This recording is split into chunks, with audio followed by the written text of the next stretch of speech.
All right. Well, hello, everybody. Hope you're all doing great, having a wonderful Friday afternoon. I am in Austin, well, Dripping Springs. You all know it's the home of the allergy capital of the world. And my allergies are absolutely just killing me today. So this may be a little bit shorter of a show. I say that every week and I go for an hour, but today I truly mean it. Really glad that you're here. Thank you so much. Thank you so much for sending all of the emails that you send me every week in between these episodes. I really do appreciate it. It helps educate me. It kind of keeps me aware of the things that are going on with all of you. And I still am getting predominantly about three different kinds of emails from our members. The first one talking about the Social Security payments that have come, the retro payments and how Medicare has been taken out of those payments and what is going to happen. And then we have another very typical kind of response that we get in saying that, hey, I've applied for my Social Security. I wish that I could get it for all the years that I lost my spousal benefit, and I'm being told that I cannot get all of that.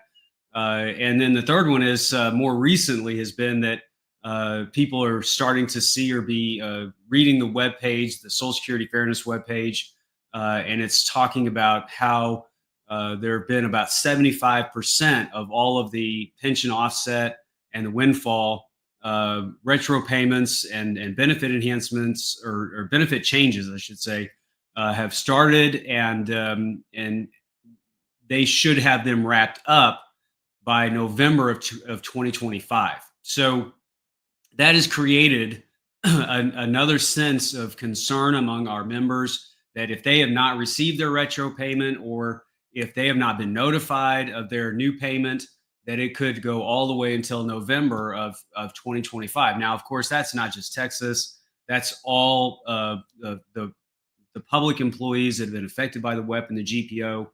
And now the Social Security is saying, hey, we've now moved on to some of more of those complex cases, and we're going to have more time, but we hope to be done by November 2025.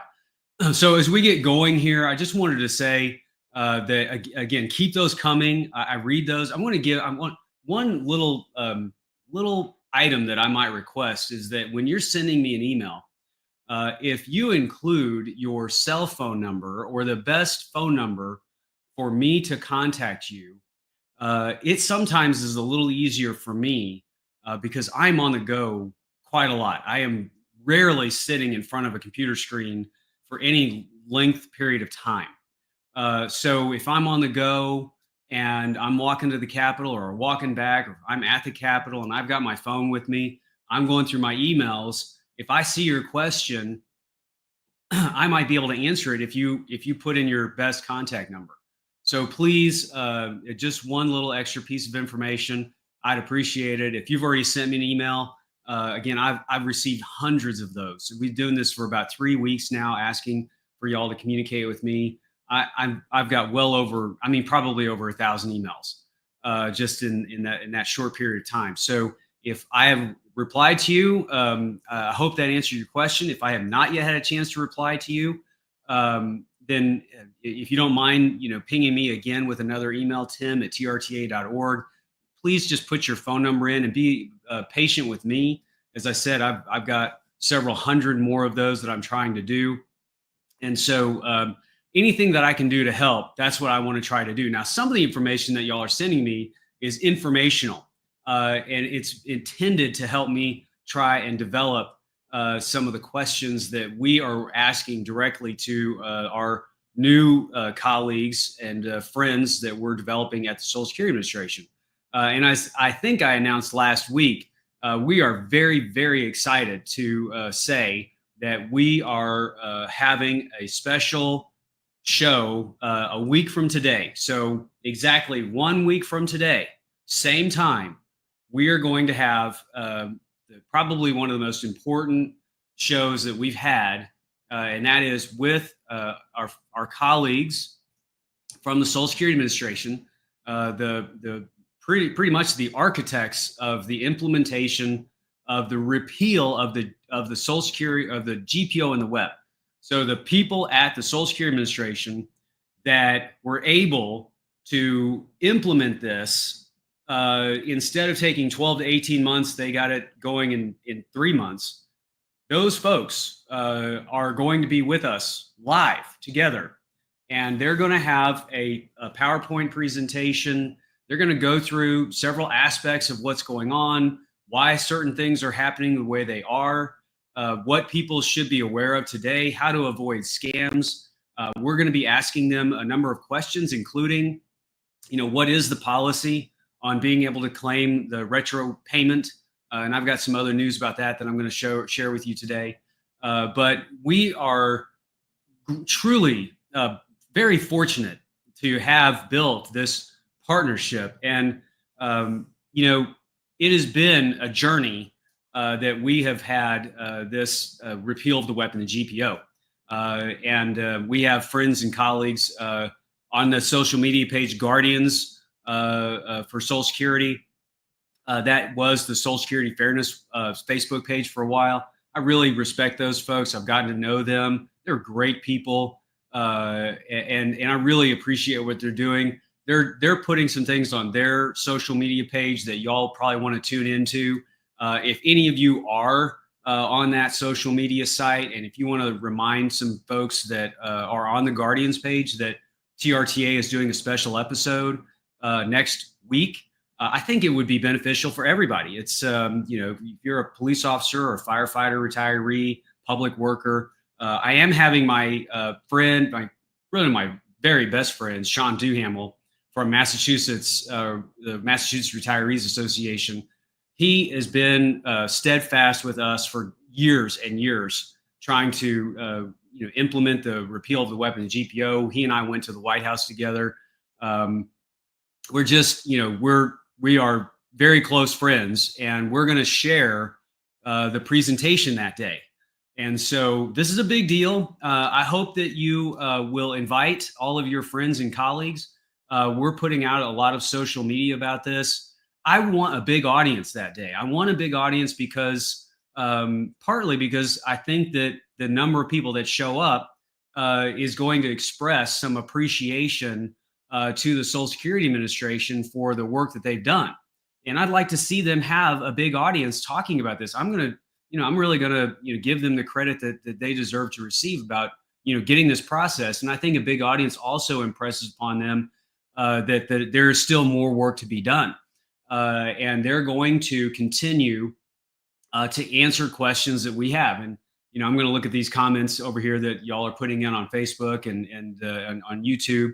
But a lot of those comments that you all have generated through this communication, through your emails, we are going to be, sending to the Social Security team. So that is a big day. And please, if y'all can do something for me, it would mean the world to me for you to be here next week. I would love for you to ask a few people to tune in. Y'all realize that there are literally tens of thousands of public employee retirees, tens of thousands of retired school employees that are getting their Social Security benefits today, and they have absolutely no idea why or how all of this happened. Those of us that have been members of the Texas Retired Teachers Association for any length of time know that there are a lot of people that are not involved in our advocacy work.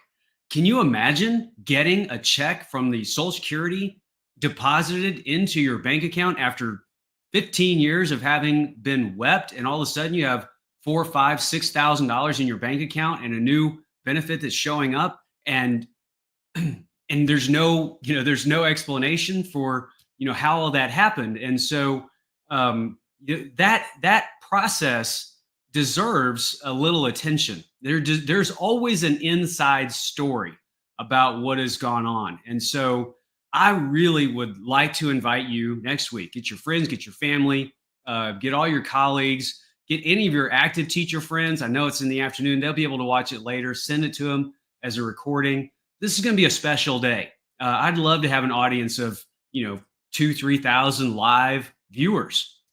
That's not impossible. We've hit those numbers, close to hitting those kinds of numbers before. So even if you've gotten your check, even if you're starting to get your new Social Security benefit, join us on that day. We're going to send it out to 4 different live streams, maybe more than that. I think we got 2 or 3 on YouTube, 2 or 3 on Facebook. Roy is on here. Roy, jump in with me on this for a second. So Sure. Roy, yeah, I know you've been working with Sean and Yep. doing tests with everybody. So you're going to have a platform, right, with all of us to be able to share what's going on that day. Yeah, absolutely. So we will be sharing it, of course, on TRTA's channels as well as mass retirees channels, and looking into some other alternatives as well to just get the word out to as many people as possible to let them know, how this happened. Why am I receiving more money from my Social Security? I was talking to my dad last night. He's like, I wish I got more from my Social Security, but he wasn't a retired educator like a lot of the people who watch this broadcast. So he's not getting that increased amount. So it's really important that people are receiving this and they know why. Well, Roy, I'm glad you're doing the kind of the work. We've already started the test with Social Security, and Sean has already communicated with us. So it's going to be a great day. Yeah. Probably our biggest broadcast as far as multiple pieces moving. And, I'm excited. So, all right, Roy, well, I'll let you get back to kind of fine tuning the stuff on the back end and keep an eye on what's going on with the questions. But y'all, it's a big day for me. I'd really like to have y'all there. So if you can be there, great. All right, let's talk about some of the news that has been going on. And again, I'm just looking over at the comments quickly. I have a friend that had no idea where that money came from, and I explained to her. I'll try to see who posted this comment to get her to join next week. So I really appreciate that. There's a lot of folks that are not going to get this story. They're not going to get this information unless we tell them. And I do have some information about that, some new information, things that are going on. But for those of you that are dedicated TRTA members, I had this conversation with our officers last night. We probably have some of our TRTA officers watching. Judy Kennedy, I saw earlier. She's one of our board members. We are now on a national stage. And if you have been a member of the Texas Retired Teachers Association, or if you're a brand new member, I want to let you, into this new reality that we are in. We are not just focusing advocacy efforts on our state legislative activities. We're doing that.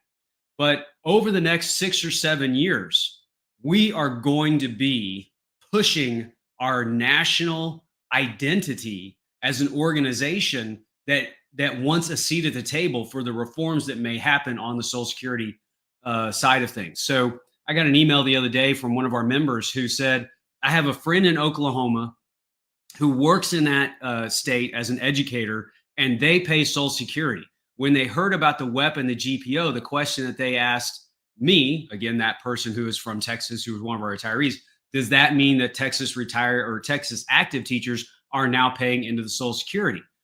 And the question that I sent back, or the statement that I sent back to her, is you just asked the $200 billion question. So there are many items that are going to start coming up. One of the big questions that the federal government is asking right now is, are we going to shore up our Social Security fund by requiring all government public workers that are paying into a public pension plan to start paying the 12.4% payroll tax into Social Security? Now, the whole reason the WEP and the GPO existed to begin with is that the government was not treating people fairly who had government work, but also had private sector employment. And now the federal government is probably going to start asking, well, if we can take the taxes from you on your private sector work, we're going to try to expand that to your public sector work. The downside of that is it's going to be instantly an attack, or a threat of an attack, on our public pension plans, because it divides the dollars available for funding both. So we are now, as I said, on a national stage. And if there's one thing that I know, it is that we need a lot more people to be in this process of trying to help protect what's going on with our retirement benefits and the future of our retirement benefits. How many of you right now, and you put it in the chat, I'd love to see it. How many of you people watching today have a friend or a family member that is still actively employed in public education? And I'm guessing that there are people going to they're typing right now. I would type, my wife is a teacher, So, those of you that are still connected to the classroom via someone else that you know in your family, maybe you've got a son, or absolutely, I see him showing up right now. So look, folks, our job does not end once we win just for a few people or for a lot of people. Our work as an organization is never over because there will always be a threat to the retirement security of our school employees.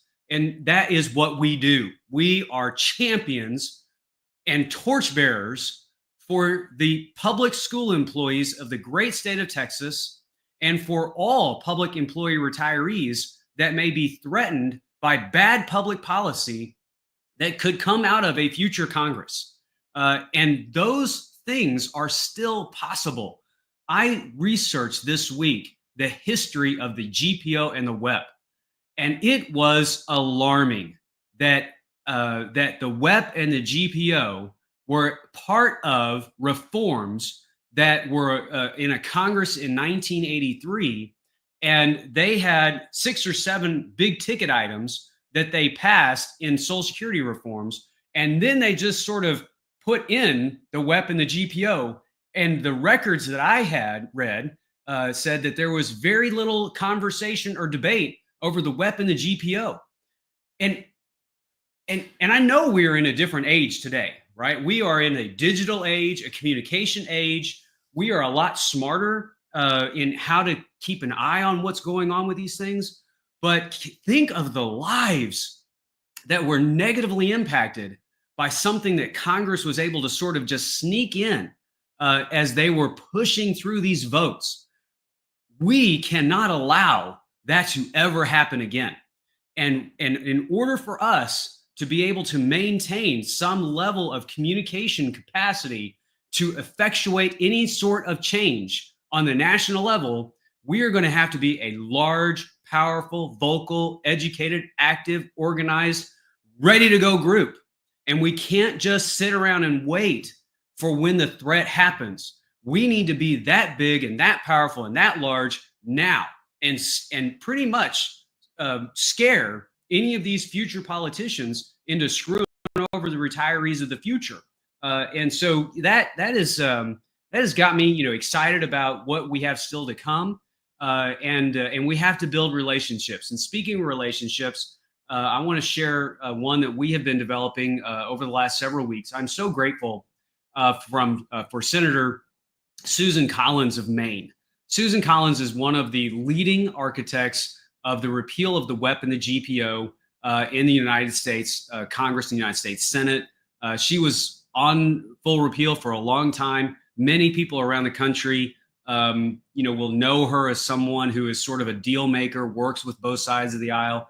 I'm not trying to, have you pick, do you like her? Do you not like her? For us, we are supportive of what she's trying to do. I'm so grateful for her. Roy, let's show this letter that Senator Collins put together for Social Security. Roy's working on it, everybody.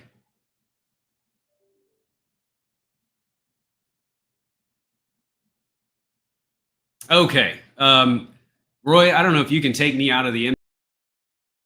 So this is a letter to the Honorable Leland Dudick, the acting commissioner of the Social Security Administration.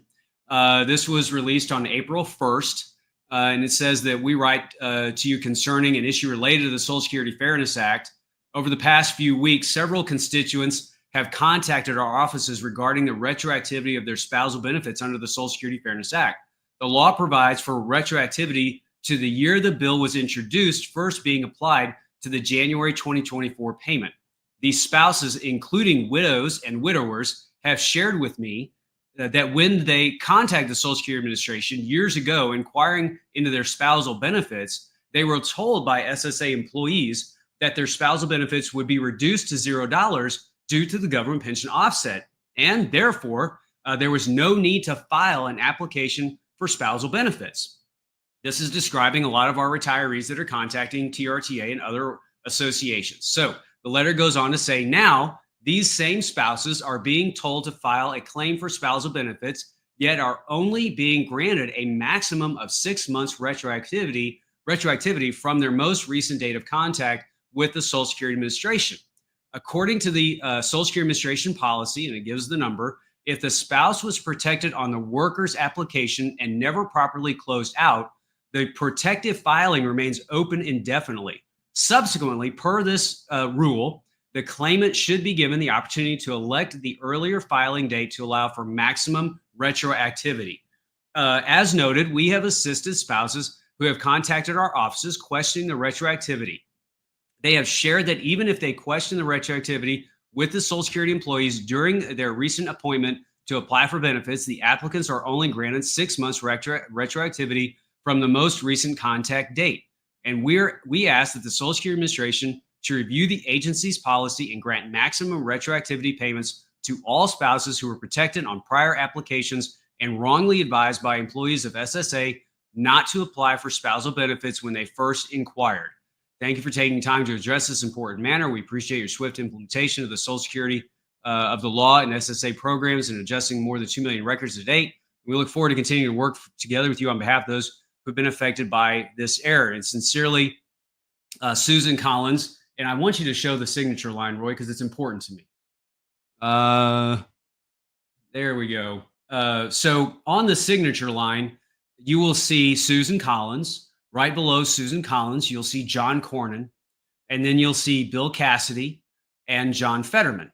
And so all of these Senate members have had a chance to work with Senator Collins on sending this letter to SSA and asking for their support. But I really wanted you to see that I asked our senators to sign on. And we had worked with their offices, and probably within just a day or two of my questioning and asking for this to occur, we have confirmed that Senator John Cornyn has signed on to this letter. So Roy, you can come off of that now. Maybe I'm still here. There we go. So I just want to say to Senator Cornyn, thank you so much for signing on to this important matter. There's been a contact in your office by the name of Mr. Syracuse that I've worked with directly. I'm so grateful for the help from your team. Signing on to this letter is very important. I think that this statement is out there.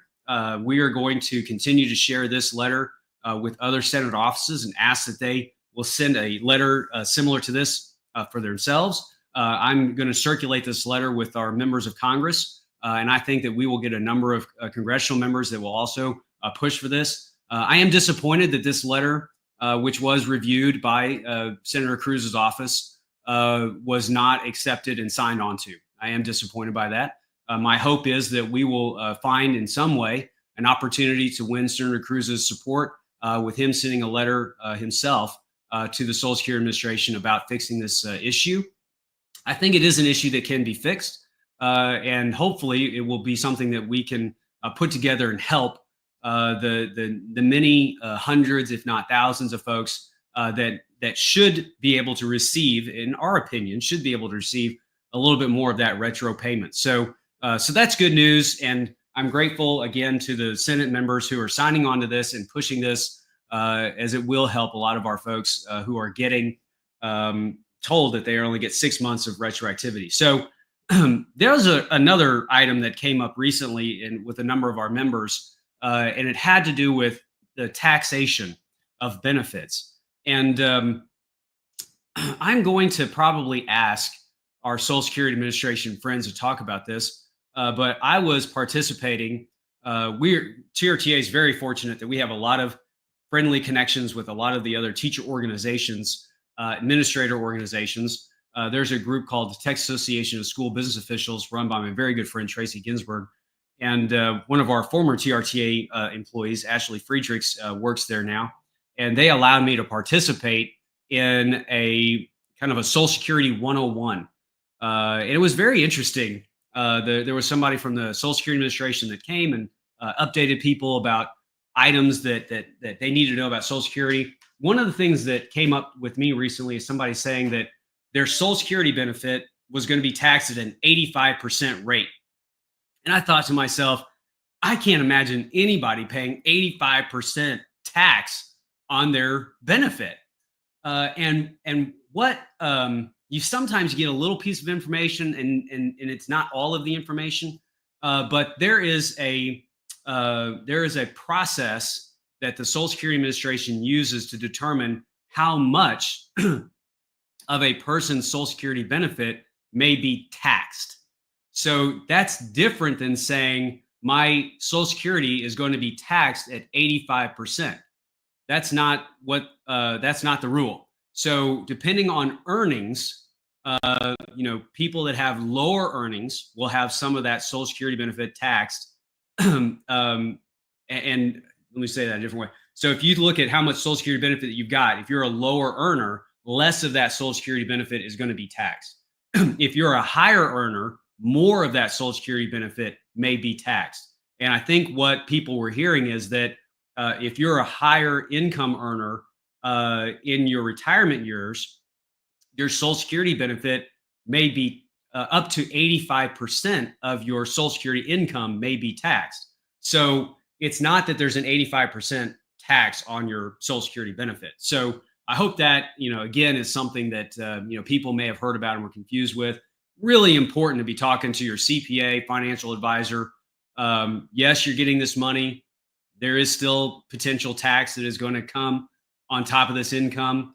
And of course, for many people, their total income is going way up because the repeal of the WEP and the GPO. So just something to keep in mind as we get to the April 15th timeframe next year about this time, y'all may have to have a real conversation with your CPA and financial planners on how to handle this potential revenue. So, all right, I hate to say it, but the allergies are about ready to knock me down. I had no voice this morning. I was doing real good not to talk today, and now I've been talking too much, and I'm about ready to lose my voice again. So I just wanted to touch on a couple more items as we move through this show and get ready for next week. So remember next week's show, special guests. So great to have the architects of the Social Security Administration implementation process. And if you are on social media, if you're used to using Facebook and you want to help us advertise for this event, there's probably an image that you can download. Roy, how does that work? How does somebody get that image to help us advertise? Sure. So there is a post, and I'll go ahead and link it in chat here in just a minute, that we published that has an image giving all the details about this upcoming live event with Social Security.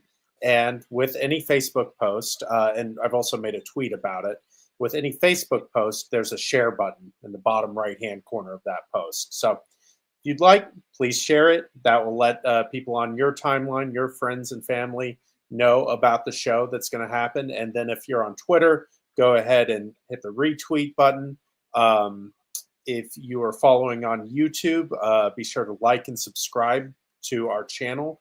That will help boost our analytics and get out more reach to more people. But that's kind of the process, and I'll go ahead and send that link to that post in chat.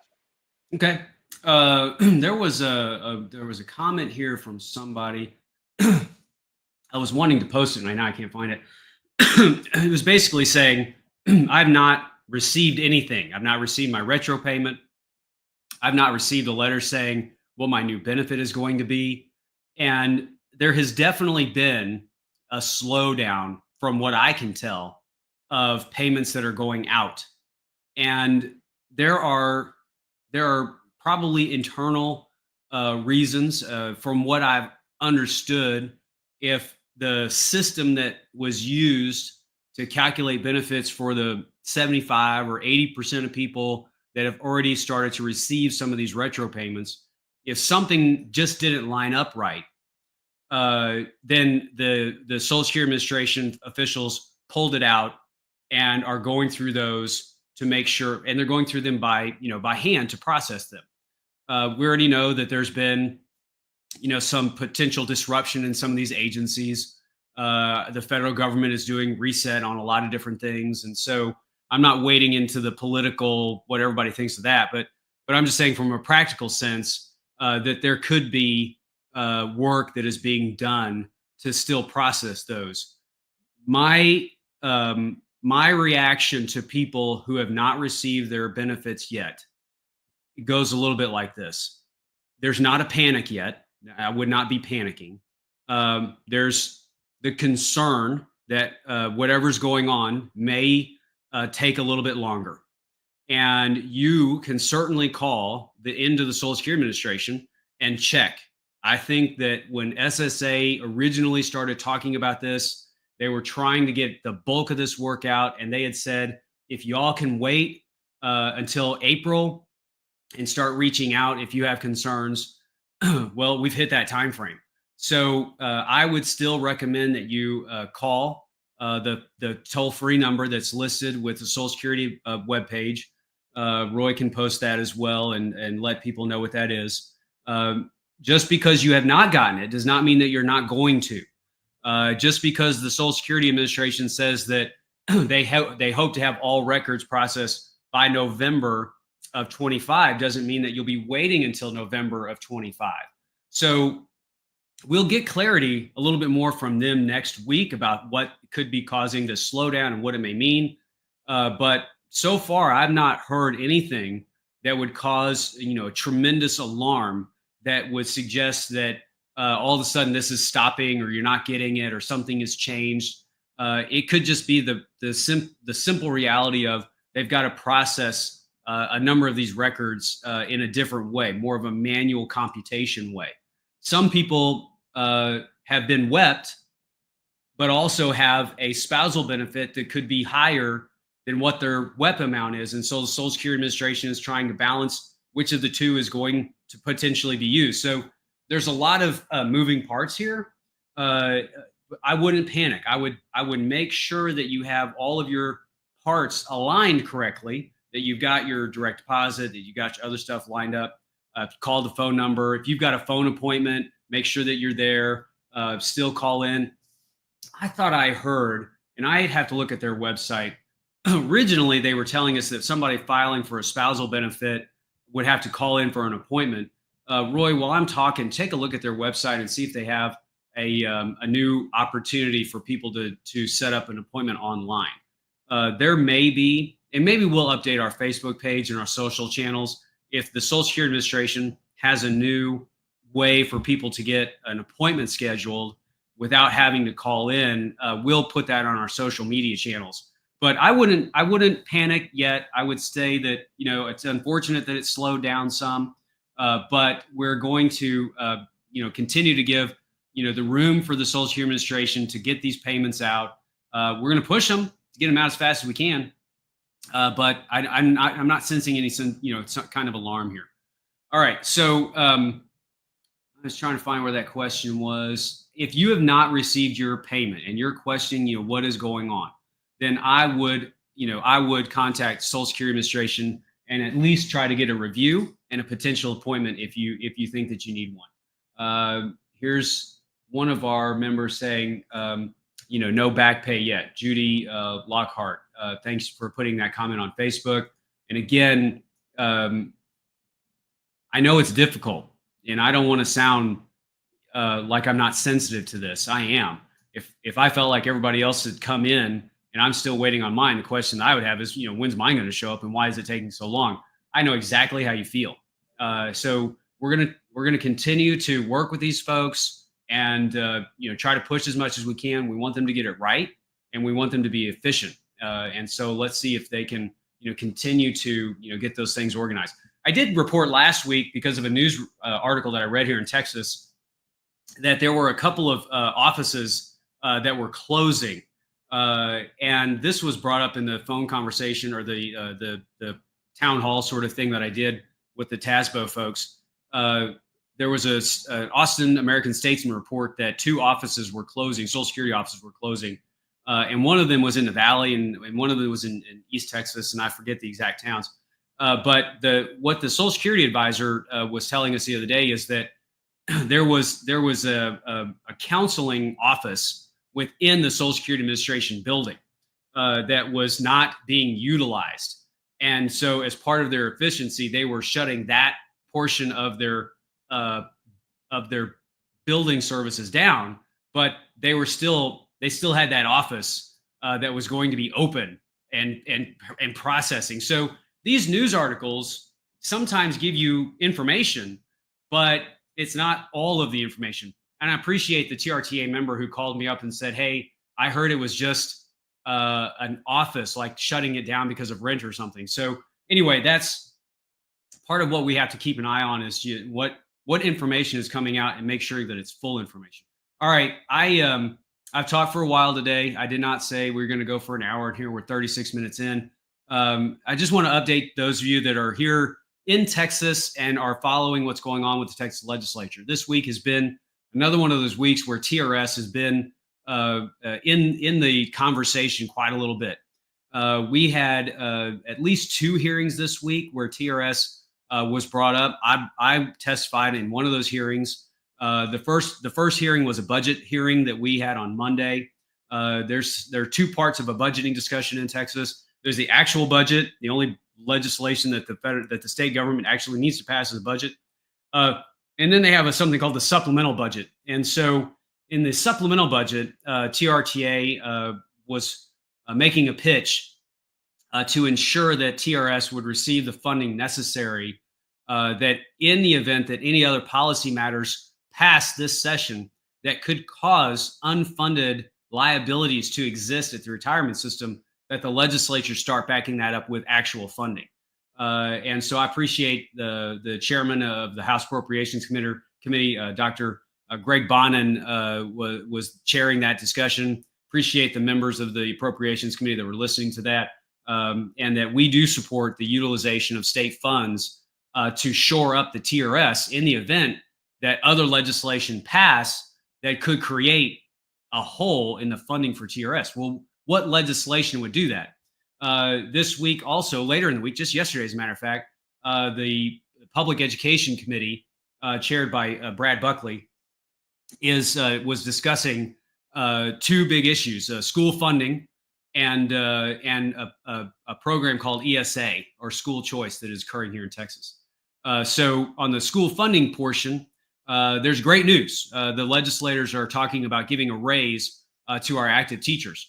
On the ESA side, the Education Savings Account side, the legislature is talking about some program that may provide dollars for some kind of school choice initiative. Both of those bills have had the teacher retirement system put what we call a fiscal note, or an actuarial statement, as some potential impact. If you read the actuarial impact statement on the teacher pay raise bill, TRS is saying that could create an unfunded liability of a few $billion, but it's difficult for them to determine exactly what that cost is going to be because of how the raises may be distributed once they're passed and given to the school districts to determine. On the ESA discussion, or the school choice side, TRS has essentially said, well, based on the framework of what is being proposed, there's still not enough information for them to determine what the actuarial impact is going to be. Both of those bills may have some kind of fiscal impact. As an organization, TRTA is always going to champion funding any shortfalls that may exist if any bill passes related to some change in TRS. So we're keeping an eye on those things. We are meeting, as I have said, regularly on this program with legislators. We are still advocating for some benefit enhancement for retirees. I think a lot of us are concerned right now about the state of the economy. The markets seem to definitely be in a little bit of a, well, let's just say change, fluctuation. They've been down quite a little bit. And anytime you see, huge market swings like we're seeing, it can affect the investment returns for TRS, which could have implications for our pension system down the road. We know, and it's a message that all of you can continue to repeat to your colleagues, your friends, legislators. on average, retirees are still 30% behind inflation. We had a great legislative session last time. We are so grateful for all the work that we're doing. As I said earlier, just because we've done great work before doesn't mean that we stop and have nothing else to do. We have no COLAs in Texas on our TRS benefits. As long as we know that inflation is systemic in our economy, and it is systemic in our economy. Inflation exists. We have to find a way to provide additional financial resources to the people that are dependent on these retirement systems as their primary source of retirement security. So this session is not over. We are absolutely working on funding for TRS. We are absolutely working on a cost of living adjustment, benefit enhancement, supplemental check, stipend, you name it. We're asking the legislature to look at that and help us. So that work goes on. Next week will be a very busy week in the legislature. The budget should be on the House floor. I'm guessing I'm not. They could put this out whenever they want, but my guess is they'll probably start doing school funding, ESA discussion, and that whole process is going to continue to move ahead. So we got a lot of things that we're working on. I appreciate what you all are doing. Keep commenting, keep posting. Be here next week, please. I don't want to say I'm begging y'all, but let's just say I'm asking with earnest request in my pitch that you please show up here next week. We look forward to all of you trying to get a lot of your questions answered, even if they're in a general form. When we have the folks from the Social Security Administration here, it's going to be a full house. It's going to be a great meeting. Let's get several thousand people to watch that live. And I will see you next week at 2:00. Thanks you all so much. Have a great weekend. Bye-bye.